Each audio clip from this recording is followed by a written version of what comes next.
నువ్వు చెల్లించిన ప్రతి రూపాయిలో కూడా 20% నీ కమిషన్ ఉంది. ఈ లక్షల కోట్ల డబ్బంతా కూడా ఎక్కడికి వెళ్ళింది జగన్ రెడ్డి అని నేను అడుగుతా ఉన్నా. అభివృద్ధి లేదు, సాగునీటి ప్రాజెక్టులు కట్టలేరు, పూర్తి చేయలేరు, ఒక్క రోడ్డు వేయలేదు. పోలవరం అమరావతిని సంకనాకిచ్చారు, పోలవరాన్ని గోదావరిలో ముంచారు, విద్యుత్ ప్రాజెక్టులు కట్టలేరు.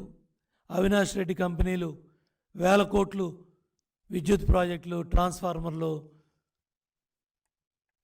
స్మార్ట్ మీటర్ల పేరు మీదట 1000 కోట్ల దోపిడీ. తెచ్చిన 10 లక్షల కోట్లు, 12 లక్షల కోట్లలో 10 లక్షల కోట్లు ఎటెళ్ళింది జగన్ రెడ్డి? పన్నుల డబ్బులు ఏమైనాయి జగన్ రెడ్డి? సెంటు పట్టా మీద 7,000 కోట్లు లూటీ చేశావే. ఇవాళ 7,000 కోట్ల లూటీలో సిబిఐ విచారణ జరిపితే ఎంతమంది ఎమ్మెల్యేలు జైలుకి వెళ్తారు? ఎంతమంది మంత్రులు జైలుకి వెళ్తారు? ఎంతమందిని అధికార యంత్రాంగం జైలుకి వెళ్తుంది? ఎన్నిసార్లు నువ్వు జైలు మెట్లు ఎక్కాల్సి వస్తుంది? అరే కనీసం నాడు నేడని చిన్నపిల్లలు చదువుకునే స్కూల్స్లో కూడా 1000 కోట్లు రంగుల్లో దోపిడీ, ప్రహరీ గోడల్లో దోపిడీ, మట్టి పనుల్లో దోపిడీ, ప్లాస్టింగ్ పనుల్లో దోపిడీ. నాడు నేడు పిల్లల భవనాల మీద కూడా నువ్వు లూటీ చేస్తూ ఉన్నావు. హాస్పిటల్స్ భవనాల మీద కూడా లూటీ చేస్తున్నావు. ఈ రంగులు వేయటానికి తీసినట్లోనే 3,000 కోట్లు దోపిడీ కార్యక్రమాలు ఉన్నాయి. జగన్ బొమ్మ ప్రచారానికి అడ్డగోలుగా కోర్టు కేసులు వేయటానికి 100 కోట్లు ఖర్చు పెడతా ఉన్నావు. ఇన్ని లక్షల కోట్లు లూటీ చేసి దుబారా చేసిన జగన్ రెడ్డి రాష్ట్ర ప్రజలకి సమాధానం చెప్పాల్సిన సమయం ఆసన్నమైంది. ఇంకా కరెక్ట్గా 10 రోజులు తిరగకుండానే ఎన్నికలు నోటిఫికేషన్ రాబోతూ ఉంది. వచ్చే ఎన్నికల్లో చిత్తుగా నిన్ను ఓడించాలని ఇవాళ ప్రజలందరూ కూడా ఒక నిర్ణయం తీసుకున్నారు.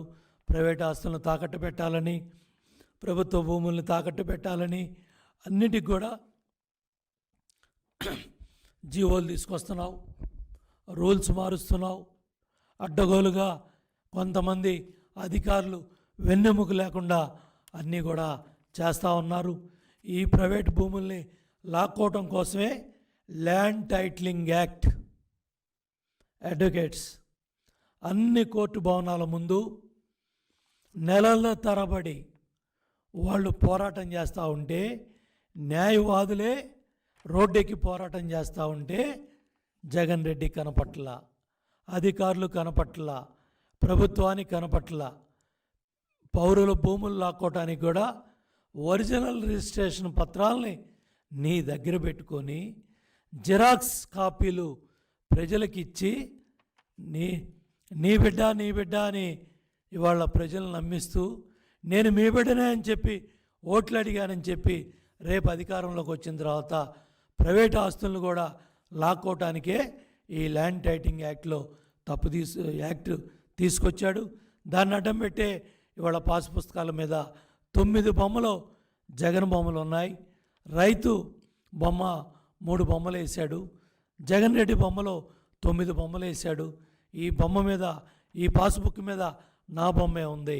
ల్యాండ్ టైటిలింగ్ యాక్ట్లో ఎవరు కంప్లైంట్ ఇచ్చిన వాళ్ళు కూడా ఎవరో రాలేదు, ఎవరో కంప్లైంట్ ఇవ్వలేదు కాబట్టి సుమోటోగా అవన్నీ కూడా నాకే చెందుతాయని ఇవాళ ల్యాండ్ టైటిలింగ్ యాక్ట్ని అడ్డం పెట్టుకొని సర్వేరాళ్ళ మీద నీ బొమ్మ వేసుకుంటున్నావు. పట్టాదారు పాస్ పుస్తకాల మీద, తాత ముత్తాతల ఆస్తుల మీద నీ బొమ్మ వేసుకుంటున్నావు. మొత్తం రేపు ఇవాళ ఏ విధంగా అయితే సచివాలయాన్ని తాకట్టు పెట్టావో, ఏ విధంగా అయితే ఇవాళ సచివాలయ ఆస్తులు కొట్టేశావో, ఇవాళ ఏ విధంగా అయితే బ్యాంకులకు తాకట్టు పెట్టి సచివాలయాన్ని అమ్మేశావో, అదేవిధంగా రేపు రాబోయే రోజుల్లో హైకోర్టు తాకట్టు పెడతావు, శాసన భవనాలని తాకట్టు పెడతావు, ఐఏఎస్ ఐపీఎస్ భవనాలను తాకట్టు పెడతావు, సచివాలయ ఉద్యోగస్తుల భవనాలను తాకట్టు పెడతావు. మొన్న కూడా ఎకరం 4 కోట్లు పెట్టి పొలాలన్నీ కూడా అమ్మేయాలనే కార్యక్రమం చేస్తే న్యాయస్థానాలు అడ్డుపట్టడం వల్ల ఇవాళ ఇవన్నీ ఆగినాయి. కాదు, లేకపోతే వాటిని కూడా ఈ పాటికి అమ్మేసేవాడి. వీటన్నిటికి కూడా సమాధానం చెప్పమని నేను అడుగుతా ఉన్నా. అంతేకాకుండా బాబాయిని చంపింది ఎవరు? జగన్. చెల్లి సూటిగా అడుగుతూ ఉంది.